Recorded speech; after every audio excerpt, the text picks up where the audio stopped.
Boss TV ವೀಕ್ಷಕರು ಮಂಜುನಾಥ್ ಭಟ್ ಗುರುಜಿ ಮಾಡುವ ನಮಸ್ಕಾರಗಳು. ಆಗಸ್ಟ್ ಮಾಸ ಭವಿಷ್ಯ ಮಕರ ರಾಶಿ. ಮಕರ ರಾಶಿಯಲ್ಲಿ ಜನಿಸ್ತಕ್ಕಂಥ ವ್ಯಕ್ತಿಗಳಿಗೆ ಸ್ವಲ್ಪ ಮಟ್ಟಿಗೆ ಸಮಸ್ಯೆಗಳು ಇತ್ತು, ಮತ್ತೆ ಪರಿಹಾರ ಆಗಿತ್ತು. ಕಾರಣ ಏನು ಅಂತಂದ್ರೆ, ಮಕರ ರಾಶಿಯವರಿಗೆ ಆ ಶನಿ ತುಂಬಾ ತೊಂದರೆ ಕೊಟ್ಟಿತ್ತು ಮುಂಚೆ, ಆದರೆ ಈಗ ಎಲ್ಲ ಪರಿಹಾರ ಆಗಿ ಒಂದು ಹಂತಕ್ಕೆ ಬಂದಿತ್ತು. ಗುರುಬಲ ಕೂಡ ಆವಾಗ ಇತ್ತು. ಇವಾಗ ಸ್ವಲ್ಪ ಮಟ್ಟಿಗೆ ಸಮಸ್ಯೆ ಇದೆ ಅಂತ ಅನಿಸ್ತಾ ಇದೆ. ಯಾಕೆಂದ್ರೆ ಮಕರ ರಾಶಿಯವರಿಗೆ ಆರ್ಥಿಕ ಸಂಕಷ್ಟ ಸ್ವಲ್ಪ ಮಟ್ಟಿಗೆ, ದುಡ್ಡಿನ ತೊಂದರೆಗಳು ಬರ್ತಾ ಇದೆ, ಮತ್ತೆ ದುಡ್ಡಿನ ಒತ್ತಡ ಜಾಸ್ತಿ ಇದೆ.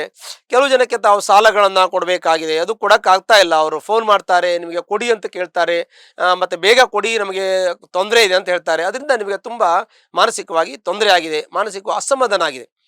ಈ ಸಾಲದಿಂದ ನಾವು ಯಾವಾಗ ಪರಿಹಾರ ಆಗ್ತೀವಿ? ಈ ಋಣಮುಕ್ತಿ ನಾವು ಯಾವಾಗ ಆಗ್ತೀವಿ? ಈ ಸಾಲ ನಮಗೆ ಯಾವಾಗ ಮುಗಿಯುತ್ತೆ? ನಾವು ಒಂದು ಮಾಡಕ್ ಹೋದ್ರೆ ಒಂದು ಕೈಗೆ ಹತ್ತಾ ಇಲ್ಲ, ಯಾಕೆ ಎನ್ನುವಂಥ ಚಿಂತನೆ ನಿಮಗಿದೆ. ಆದರೆ ಈ ಸಮಯದಲ್ಲಿ ಶನಿ ವಕ್ರ ತ್ಯಾಗ ಆಗಿದೆ, ಅಂದ್ರೆ ವಕ್ರ ಆಗಿದೆ, ವಕ್ರ ತ್ಯಾಗ ಇಲ್ಲ, ವಕ್ರ ಆಗಿದೆ. ಅಂದ್ರೆ ವಕ್ರನಾಗಿ ಬಂದಿದ್ದಾನೆ ನಿಮ್ಮ ಈ ಎರಡನೇ ಮನೆಗೆ.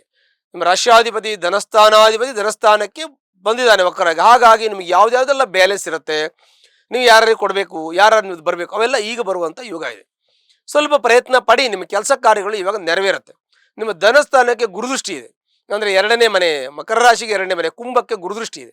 ಗುರುದೃಷ್ಟಿ ಅವರು ಎಲ್ಲರೂ ಇರಲಿ, ಗುರು ಅಷ್ಟಮದಲ್ಲಿ ಇರಲಿ, ಪಂಚಮದಲ್ಲಿ ಇರಲಿ, ಷಷ್ಠದಲ್ಲಿ, ಷಷ್ಠಾಷ್ಟಮ ದಾಶಲ್ಲಿ ಎಲ್ಲಾದರೂ ಗುರು ಇರಲಿ, ಆದರೆ ನಮಗೆ ಪಾಸಿಟಿವ್ ಆಗಿ ಯಾವ ಒಂದು ದೃಷ್ಟಿ ಬರುತ್ತೆ ಅದು ನಮಗೆ ಒಳ್ಳೆಯದಾಗ್ತದೆ. ಈಗ ಷಷ್ಠದಲ್ಲಿ ಗುರು ಇದ್ದು ನಮಗೆ ಒಂದು ವೇಳೆ ಗುರು ದೃಷ್ಟಿ ಧನಸ್ಥಾನಕ್ಕೆ ಬಿದ್ದಾಗ ಏನಾಗುತ್ತೆ? ರೋಗಸ್ಥಾನ, ಶತ್ರು, ಮತ್ತೆ ನಾವು ಕೆಲವೊಂದಷ್ಟು ನಾವು ಸಾಲ ಅಂತಾನು ಕೂಡ ಹೇಳ್ತೀವಿ. ಸಾಲ ಸ್ಥಾನಕ್ಕೆ ಗುರು ಬಂದಾಗ ಧನಸ್ಥಾನ ಗುರುದೃಷ್ಟಿ ಬಿದ್ದರೆ ಕೈಯಲ್ಲಿ ದುಡ್ಡು ನಿಲ್ಲೋದಿಲ್ಲ. ಸಾಲ ಮಾಡಿ ಆಸ್ತಿ ಮಾಡ್ಬೋದು, ಸಾಲ ಮಾಡಿ ಮನೆ ಕಟ್ಬೋದು, ಸಾಲ ಮಾಡಿ ಮದುವೆ ಮಾಡ್ಬೋದು. ಅಂದ್ರೆ ನಾವು ಒಂದು ಸಲ ಸಾಲ ಮಾಡಿದ್ರೆ ನಮ್ಮ ಜೀವನದಲ್ಲಿ ಒಂದು ಏಳಿಗೆಯನ್ನ ಕಾಣ್ತೀವಿ. ಒಂದು ಗುರು ದೃಷ್ಟಿಯಿಂದ, ಅಂದ್ರೆ ಗುರುವಿನ ಅನುಗ್ರಹದಿಂದ ನಾವು ಸಾಲ ಮಾಡಿದ್ರೆ ಗುರು ಅದನ್ನು ಸರಿಯಾಗಿ ಒಂದು ವಿನಿಯೋಗ ಮಾಡ್ತಾನೆ. ಸರಿಯಾಗಿ ಮಾರ್ಗದರ್ಶನದ ಮುಖಾಂತರ ಮಾಡಿರ್ತಕ್ಕಂಥ ಸಾಲ ಒಂದು ಕಡೆ ಅಸೆಟ್ ಆಗಿರುತ್ತೆ, ನಾವು ಮತ್ತೆ ರಿಕವರಿ ಮಾಡಬೇಕು. ಹಾಗಾಗಿ ನಿಮಗೆ ಆ ಒಂದು ಆರ್ಥಿಕ ಸಂಕಟದ ಪರಿಹಾರ ಆಗ್ಬೋದು. ಆರ್ಥಿಕ ಸಂಕಟದಲ್ಲಿ ಇದ್ರೂ ಕೂಡ ನಿಮಗೆ ದೈವಾನುಗ್ರಹ ಧನಸ್ಥಾನಕ್ಕೆ ಇರ್ತದೆ. ಶನಿ ವಕ್ರಾಗಿ ನಿಮ್ಗಲ್ಲಿ ಬಂದಿರೋದ್ರಿಂದ ನಿಮ್ದು ಏನೆಲ್ಲ ರಿಕ್ವೈರ್ಮೆಂಟ್ ಮುಂಚೆ ಇತ್ತು, ನಿಮ್ಮ ಕೆಲಸಗಳು ಎಷ್ಟು ಮುಂಚೆ ಫೇಲ್ಯೂರ್ ಆಗಿತ್ತು, ನಿಮ್ಮ ಕೆಲಸ ಯಾವ್ದು ಆಗಿರಲಿಲ್ಲ, ಅದೆಲ್ಲ ಈಗ ಪ್ರಯತ್ನ ಪಟ್ಟರೆ ನಿಮ್ಮ ಕೆಲಸ ಆಗೋದಂತೂ ಗ್ಯಾರಂಟಿ. ಯಾಕೆಂದ್ರೆ ನಿಮಗೆ ಶನಿ ವಕ್ರ ಆದಾಗ ಯಾವ್ಯಾವ್ದು ಬ್ಯಾಲೆನ್ಸ್ ಎಲ್ಲ ವಾಪಸ್ ಕೊಡ್ತಾನೆ ಅಂತ ಜ್ಯೋತಿಷ್ಯ ಶಾಸ್ತ್ರ ಹೇಳ್ತದೆ. ಆ ಶಾಸ್ತ್ರ ನಂಬಿ ನಾವು ನಿಮಗೆ ಹೇಳ್ತೀವಿ. ಶಾಸ್ತ್ರ ಒಂದು ಸ್ಟಡಿ ಅಷ್ಟೇ, ಆದರೆ ನಿಮಗೆ ಅದು ಒಳ್ಳೆಯದು ಅಂತ ಹೇಳ್ತೀನಿ. ಆಮೇಲೆ ಆಸ್ತಿ ವಿಚಾರದಲ್ಲಿ ಬಂದರೆ ಸ್ವಲ್ಪ ಮಟ್ಟಿಗೆ ಪಿತ್ರಾಯಿತ ಆಸ್ತಿಯಲ್ಲಿ ಸಮಸ್ಯೆ ಇದ್ದರೆ ಅದು ಪರಿಹಾರ ಆಗುತ್ತೆ. ರಾಹು ಕೂಡ ಅಲ್ಲೇ ಇದ್ದಾನೆ. ಯಾರಿಗಾದರೂ ದುಡ್ಡು ಕೊಟ್ಟರೆ ನಿಮಗೆ ವಾಪಸ್ ಬರೋದಕ್ಕೆ ಕಷ್ಟ ಆಗ್ತದೆ. ಇನ್ವೆಸ್ಟ್ಮೆಂಟು ನಿಮಗೆ ರಿಕವರಿ ಕಷ್ಟ ಆಗ್ತದೆ. ನಿಮ್ಮ ಜೀವನಕ್ಕೆ ಏನು ಬೇಕೋ ಅದು ಮಾಡ್ಬೋದು. ಊಟ ತಿಂಡಿ ಬಟ್ಟೆ ಜೀವನಕ್ಕೆ ಕೊರತೆ ಆಗಲ್ಲ. ಮಕ್ಕಳು ಚೆನ್ನಾಗಿ ಓದ್ತಾರೆ, ಅದು ಕೂಡ ನಿಮಗೆ ತೊಂದರೆ ಆಗಲ್ಲ. ಪಿತ್ರಾಯಿತ ಆಸ್ತಿಯಲ್ಲಿ ಸ್ವಲ್ಪ ಗೊಂದಲ ಇದ್ದರೆ ಅದು ಕೂತು ಮಾತಾಡಿ ಸರಿ ಮಾಡ್ಕೊಳ್ಳಿ. ಆ ನಂತರದಲ್ಲಿ ನಿಮ್ಮ ದಾಯಾದಿಗಳು ಅಂತಿರ್ತಾರೆ, ತಂದೆಯವರ ಅಣ್ಣ ತಮ್ಮಂದಿರು, ನಿಮ್ಮ ಅಣ್ಣ ತಮ್ಮಂದಿರು, ನಿಮ್ಮ ಚಿಕ್ಕಪ್ಪ ದೊಡ್ಡಪ್ಪ, ಅವರಿಂದ ಸ್ವಲ್ಪ ಬಂಧು ವಿರೋಧ, ಅಲ್ಲಿಂದ ಸ್ವಲ್ಪ ಮಟ್ಟಿಗೆ ವಿರೋಧ ಬರುವಂತ ಸಾಧ್ಯತೆ ಇದೆ. ಎಲ್ಲರೂ ನಿಮ್ಮ ಒಂದು ಒಪಿನಿಯನ್ ಒಪ್ಕೊಳ್ಳೋದಿಲ್ಲ, ಅದು ಸ್ವಲ್ಪ ಮಟ್ಟಿಗೆ ಇರುತ್ತೆ. ಅದನ್ನು ಕೆಲವೊಂದಷ್ಟು 50-50 ಮಾಡ್ಕೊಳ್ಳಿ. ಅವ್ರು ಹೇಳಿದ್ದೆ ನೀವು ಅರ್ಧ ಒಪ್ಕೊಳ್ಳಿ, ನೀವು ಹೇಳಿದ್ರೆ ಅವ್ರ ಅರ್ಧ ಒಪ್ಕೊಳ್ಳಿ. ನಿಮಗೆ ಅವ್ರು ತೊಂದರೆ ಕೊಡಬಾರ್ದು, ಅವ್ರು ನೀವು ತೊಂದರೆ ಕೊಡಿ. ಈ ರೀತಿ ಕಮಿಟೆಡ್ ಆಗಿ ಸಮಸ್ಯೆಯನ್ನು ಬಗೆಹರಿಸಿಕೊಳ್ಳಿ. ಯಾಕೆ ಅಂತಂದ್ರೆ ಸಮಸ್ಯೆಗಳು ಮನುಷ್ಯನಿಗೆ ಕೆಲಸ ಎಲ್ಲ ಕೊಡುತ್ತೆ, ಕೆಲಸ ಎಲ್ಲ ಕೊಡಲ್ಲ. ನಾವು ಹುಷಾರಾಗಿರೋದು ಬಹಳ ಒಳ್ಳೆಯ ವಿಚಾರ ಅಂತ ಹೇಳ್ತೀವಿ. ಆದರೆ ಶನಿ ವಿಕ್ರಮ ಸ್ಥಾನಕ್ಕೆ ನಿಮಗೆ ಹೋಗಿರೋದ್ರಿಂದ ಪರಾಕ್ರಮದಿಂದ ಏನು ಬೇಕಾದ್ರೂ ಗೆಲ್ಬಹುದು. ಕೋರ್ಟು ಕಚೇರಿ ವ್ಯಾಜ್ಯ ಶತ್ರು ಧ್ವಂಸ ಆಗ್ಬಿಡ್ತದೆ, ನಿಮ್ಗೆ ಯಾರು ನಿಮ್ಮನ್ನು ಸೋಲ್ಸಕ್ಕಾಗಲ್ಲ. ಆದರೆ ಆರ್ಥಿಕ ಸಂಕಷ್ಟದಿಂದ ನೀವು ಮೇಲೆ ಬರ್ಬೇಕಂದ್ರೆ ಅದಕ್ಕೆ ತುಂಬಾ ಪರಿಶ್ರಮ ಪಡಬೇಕಾಗತ್ತೆ, ತುಂಬಾ ಕಮಿಟೆಡ್ ಆಗಿ ಇರಬೇಕಾಗತ್ತೆ. ನಿಮ್ಮ ಮಾತು, ನಿಮ್ಮ ಮತಿ, ನಿಮ್ಮ ಯೋಚನೆ ಸ್ಥಿರವಾಗಿ ಇರಬೇಕಾಗ್ತದೆ. ನೀವೇನು ಹೇಳ್ತೀರೋ ಆ ಥರ ನಡ್ಕೊಂಡ್ರೆ ನಿಮ್ಮ ದೇವರು ನಿಮಗೆ ಅನುಗ್ರಹವನ್ನು ಮಾಡ್ತಾನೆ. ನಿರಂತರ ಪ್ರಯತ್ನ ಇರಬೇಕು. ಅವೆಲ್ಲೂ ಕೂಡ ದೇವರು ನಿಮ್ಮ ಕೈಯನ್ನು ಬಿಡೋದಿಲ್ಲ ಅಂತ ನಾವು ಹೇಳ್ಬೋದು. ಆ ನಂತರದಲ್ಲಿ ಮಕ್ಕಳು ವಿದ್ಯಾವಂತರು ಆಗ್ತಾರೆ, ಪ್ರಜ್ಞಾವಂತರಾದ ಮಕ್ಕಳು ಕಾಮರ್ಸಲ್ಲಿ ಹೆಚ್ಚಿಗೆ ಓದ್ಬೋದು, ಗಣಿತಶಾಸ್ತ್ರದಲ್ಲಿ ಮುಂದೆ ಬರ್ತಾರೆ. ಇಲ್ಲ ಅಂದ್ರೆ ಅವರು ಸೈನ್ಸಿಸ್ಟ್ ಆಗ್ತಾರೆ, ಎರಡರಲ್ಲಿ ಒಂದಾಗ್ತಾರೆ. ಪ್ರಯತ್ನ ಪಟ್ಟರೆ ಒಳ್ಳೆಯ ವಿದ್ಯಾವಂತರು, ಬುದ್ಧಿವಂತರಾಗ್ತಾರೆ, ಜ್ಞಾನವಂತರಾಗ್ತಾರೆ. ಆಮೇಲೆ ಹಾರ್ಡ್ವೇರ್ ಇಂಜಿನಿಯರ್ ಆಗ್ಬೋದು. ಸಾಫ್ಟ್ವೇರ್ ಅಷ್ಟು ಅನುಕೂಲ ಕಾಣಿಸೋದಿಲ್ಲ ಈ ಒಂದು ರಾಶಿಯವರ ಮಕ್ಕಳಿಗೆ. ಅವ್ರ ಜಾತಕ ಚೆನ್ನಾಗಿದ್ರೆ ಅವ್ರು ಏನು ಬೇಕಾದ್ರೂ ಪ್ರಪಂಚವನ್ನೇ ಗೆಲ್ಲಬಹುದು. ಆದರೆ ನಿಮ್ಮ ಜಾತಕದ ಮೇಲೆ ಮಕ್ಕಳು ನಿಮ್ಮ ಪೂರ್ವ ಪುಣ್ಯ, ನಿಮ್ಮ ಪೂರ್ವಾಜಿತ ಕರ್ಮದ ಒಂದು ಫಲದ ಮೇಲೆ ಅದನ್ನು ಚಿಂತನೆಯನ್ನು ನಾವು ಮಾಡಿ ಹೇಳ್ತಕ್ಕಂಥದ್ದಿರುತ್ತೆ. ಆರೋಗ್ಯ ವಿಚಾರ ಬಂದ ಸ್ವಲ್ಪ ಮಟ್ಟಿಗೆ ನಿಮಗೆ ಜಾಯಿಂಟ್ ಪೇನ್ ಬರ್ಬೋದು. ಕತ್ತು, ಬೆನ್ನು, ತಲೆ, ಸೊಂಟ ಈ ಥರ ನೋವು ಬರ್ಬೋದು. ತಾತ್ಕಾಲಿಕವಾಗಿರುತ್ತೆ, ತಾನಾಗಿ ಪರಿಹಾರ ಆಗುತ್ತೆ. ಆಗಲಿಲ್ಲ ಅಂದರೆ ಔಷಧೋಪಚಾರವನ್ನು ತಾತ್ಕಾಲಿಕ ಮಾಡಿ ಅಂತಹ ಕಷ್ಟಗಳು, ತೊಂದರೆಗಳು ನಿಮಗೆ ಆರೋಗ್ಯದ ಬರದ್ರಲ್ಲಿ ಬರೋದಿಲ್ಲ ಅಂತ ನಾವು ಹೇಳ್ಬೋದು.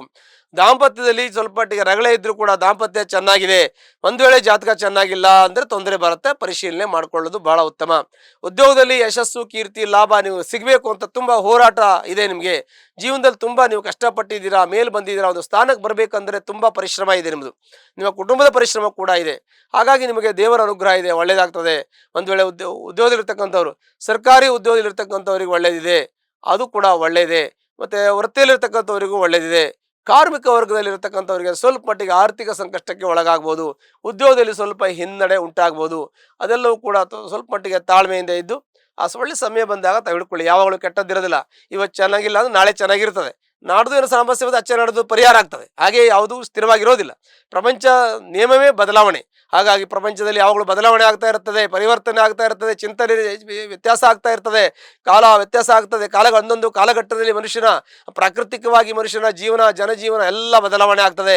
ಕಾಲಕ್ಕೆ ತಕ್ಕ ಹೊಂದಿಕೊಂಡು ಹೋಗ್ತಕ್ಕಂಥದ್ದು ಜ್ಯೋತಿಷ್ಶಾಸ್ತ್ರ, ಎಲ್ಲ ವೇದಶಾಸ್ತ್ರ ಎಲ್ಲ ಹೇಳ್ತದೆ. ಕಾಲಕ್ಕೆ ಅನುಗುಣವಾಗಿ ಎಲ್ಲವನ್ನೂ ಸ್ವಲ್ಪ ಮಟ್ಟಿಗೆ ಬದಲಾವಣೆ ಮಾಡಿಕೊಳ್ಳಬೇಕಾಗ್ತದೆ ಅಂತ ಶಾಸ್ತ್ರ ಹೇಳೋದ್ರಿಂದ ಅದು ಕೂಡ ಶಾಸ್ತ್ರಕ್ಕೆ ವಿರುದ್ಧವಲ್ಲ. ಎಲ್ಲವೂ ಕೂಡ ಬದಲಾವಣೆ ಶಾಸ್ತ್ರ ಪ್ರಕಾರವೇ ಆಗ್ತದೆ. ಹಾಗಾಗಿ ಅದು ವಿಶೇಷತೆ ಅಲ್ಲ. ಹಾಗಾಗಿ ನಿಮ್ಮ ವೃತ್ತಿ ಜೀವನದಲ್ಲಿ ಚೆನ್ನಾಗಿರ್ತದೆ. ಉದ್ಯೋಗದಲ್ಲಿ ಸ್ವಲ್ಪ ಮಟ್ಟಿಗೆ ನಿಮಗೆ ಇಂಪ್ರೂವ್ಮೆಂಟ್ ಇಲ್ಲ ಅಂತ ಅನಿಸ್ಬೋದು, ಅದು ಇಂಪ್ರೂವ್ಮೆಂಟ್ ಆಗುತ್ತೆ. ಕಾಲಕ್ರಮೇಣ ಎಲ್ಲ ರೀತಿಯೂ ಕೂಡ ನಿಮಗೆ ಅನುಕೂಲ ಆಗುತ್ತೆ. ವಿದ್ಯಾರ್ಥಿಗಳಿಗೆ, ಅಧ್ಯಾಪಕರಿಗೆ, ನ್ಯಾಯವಾದಿಗಳಿಗೆ, ವೈದ್ಯರಿಗೆ, ಲೇವಾಲಿ ವ್ಯವಹಾರ ಮಾಡ್ತಕ್ಕಂಥವರಿಗೆ, ಬ್ಯಾಂಕಿಂಗ್ ವ್ಯವಹಾರ ಮಾಡ್ತಕ್ಕಂಥವರಿಗೆ, ಕೃಷಿ ವ್ಯಾಪಾರ ಮಾಡ್ತಕ್ಕಂಥವರಿಗೆ, ಕೃಷಿ ಕೆಲಸ ಮಾಡ್ತಕ್ಕಂಥವ್ರಿಗೆ, ವೃತ್ತಿ ಮಾಡ್ತಕ್ಕಂಥವರಿಗೆ, ಮತ್ತು ಹೋಟೆಲ್ ಉದ್ಯಮದವರಿಗೆ ಎಲ್ಲರೂ ಕೂಡ ಖಂಡಿತ ಒಳ್ಳೆಯ ಫಲಗಳಿದೆ. ಎಲ್ಲರೂ ಕೂಡ ಒಳ್ಳೆಯ ಫಲವನ್ನು ಅನುಭವಿಸೋದಕ್ಕೆ ಎಲ್ಲರೂ ಚೆನ್ನಾಗಿ ಇರಬೇಕು, ಒಳ್ಳೆಯ ಅನುಭವಿಸಬೇಕು ಅಂತ ನಮ್ಮ ಚಿಂತನೆ. ಆದರೆ ದುಡ್ಡು ಕಾಸು ಕೈ ನಿಲ್ಲಲ್ಲ ಅಂತೀವಿ, ಆದರೆ ಬೇಕಾದಷ್ಟು ದುಡ್ಡು ಕಾಸು ನಿಮಗೆ ಹರಿಯತ್ತೆ, ಬರುತ್ತೆ, ಖರ್ಚಾಗತ್ತೆ. ಯಾಕೆಂದರೆ ಗುರು 8-6ರಲ್ಲಿದ್ದು ಧನಸ್ಥಾನ ನೋಡೋದ್ರಿಂದ ಕೈಯಲ್ಲಿ ದುಡ್ಡು ನಿಲ್ಲಲ್ಲ. ಆದರೂ ಜೀವನಕ್ಕೆ ಊಟ ತಿಂಡಿ ಬಟ್ಟೆಗೆ ಕೊರತೆ ಆಗೋದಿಲ್ಲ. ಮನೆಯಲ್ಲಿ ಮನಸ್ಸಲ್ಲಿ ಮನಃಶಾಂತಿ, ಮಕ್ಕಳಿಂದ ನೆಮ್ಮದಿ, ಸುಖ, ಶಾಂತಿ, ದಾಂಪತ್ಯ ಸುಖ, ವಾಹನ ಸುಖ, ಸಾಂಸಾರಿಕ ಸುಖ ಎಲ್ಲವೂ ನಿಮಗೆ ಸಿಗುವಂಥ ಯೋಗ ಇದೆ. ಖಂಡಿತ ಒಳ್ಳೆಯದಾಗತ್ತೆ, ಯಾವುದೇ ರೀತಿ ಚಿಂತೆ ಬೇಡ. ಒಂದು ವೇಳೆ ತೊಂದರೆ, ಕಷ್ಟ, ನಷ್ಟ, ನಿಮ್ಗೆ ಏನಾದರೂ ತೊಂದರೆ ಇದ್ರೆ ಅದಕ್ಕೆ ಸಂಬಂಧಪಟ್ಟಂತಹ ಪರಿಹಾರವನ್ನ ಹತ್ತಿರಲಿರ್ತಕ್ಕಂಥ ಆಂಜನೇಯ ಸ್ವಾಮಿ ದೇವಸ್ಥಾನಕ್ಕೆ ಹೋಗಿ ಶನಿವಾರ ದಿವಸ ಸಿಂಧೂರದಿಂದ ಅರ್ಚನೆ ಮಾಡಿ ನಿಮ್ಮೆಲ್ಲ ಕಷ್ಟಗಳು ಪರಿಹಾರ ಆಗತ್ತೆ. ಶುಭವಾಗಲಿ. ಲೇಟೆಸ್ಟ್ ಹಾಗೂ ಇಂಟ್ರೆಸ್ಟಿಂಗ್ ಸುದ್ದಿಗಳಿಗಾಗಿ ಬಾಸ್ ಟಿವಿ ಕನ್ನಡ ಚಾನೆಲ್ನ ಸಬ್ಸ್ಕ್ರೈಬ್ ಮಾಡಿ. ಹಾಗೆಯೇ ಬೆಲ್ ಐಕಾನ್ ಪ್ರೆಸ್ ಮಾಡಿ.